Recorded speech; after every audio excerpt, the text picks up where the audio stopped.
নমস্কার, আমার একটি মিনি ব্লগে তোমাদের সকলকে স্বাগত জানাই। এই যে দেখো, সকালবেলা উঠে আমি আজকে কী করছি বলো তো?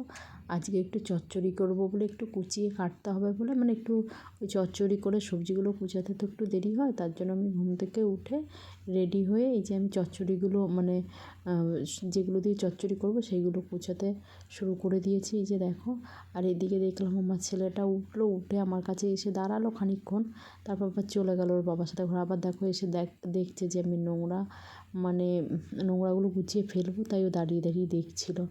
দিয়ে আমি তাড়াতাড়ি করে নোংরাগুলো গুছিয়ে আমি ভাবলাম যে ওর খাবারের দিকে আমার অনেকটা রেডি হয়ে গেছে, জানো তো খাবারটা।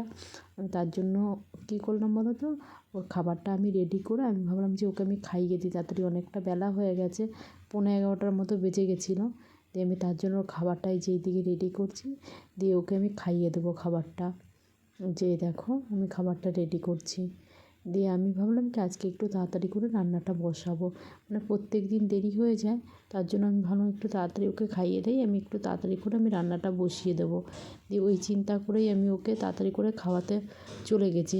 খাওয়ানো হয়ে গেছে, তারপর আমি এসে ভাবলাম কি আমি আজকে তাড়াতাড়ি সব তো দেখলেই তো সবজিগুলো সব কেটে রেখেছি, দিয়ে চচ্চড়ি এদিকে মাছ বের করে রেখেছিলাম ফ্রিজে। আমি ভাবলাম মাছটা আমি ওদিকে একটু জলের ভিতর দিয়ে দিয়েছিলাম, ফ্রিজে ছিল তো বরফটা কাটাতে হবে, তাই একটু জলের মধ্যে দিয়ে দিয়েছিলাম।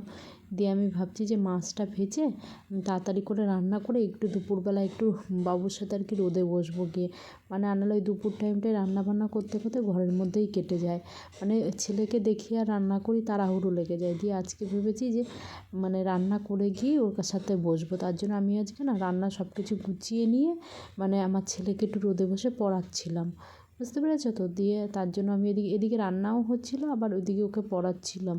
তার মাঝখানে আমার ছেলেকে খাইয়ে আবার কতগুলো জামা কাপড় ছিল, সেইগুলো আমি হাফ কেচে রেখে আসলাম। তারপরে ওর বাবা দেখলাম মানে চা খেতে গেছিলো দোকানে, চা খেয়ে এসে তারপরে ওর বাবা দেখলাম আবার কাচতে শুরু করেছে, আমাকে আবার এসে বলছে তুমি কেন এগুলো আবার ভেজালে। আমি যে একটু কেচে দিই, কী করবো, আমার এদিকে আজকে অনেকটা কাজ গোটানো হয়ে গেছে। দিয়ে দেখো আমার ছেলে ফ্রিজটায় তো সেই সময় ব্যাট নিয়ে খেলছিল, আবার দেখো ওই যে ওর মণিমা গেলি কোথায় গেল, খেয়ে দে, গেলি কোথায় গেল বলু? ওইখানে যাবে না, ওইখানে যাবে না, উঠে শয়, ওইগুলো আবার মুখে ঢুকাবি, হাতগুলো পড়ে যাবি। ওর মণিমার সাথে দেখা করতে গিয়ে ওদের খাওয়া হয়ে গেছে, কুকুরগুলোর খাওয়া হয়ে গেছে।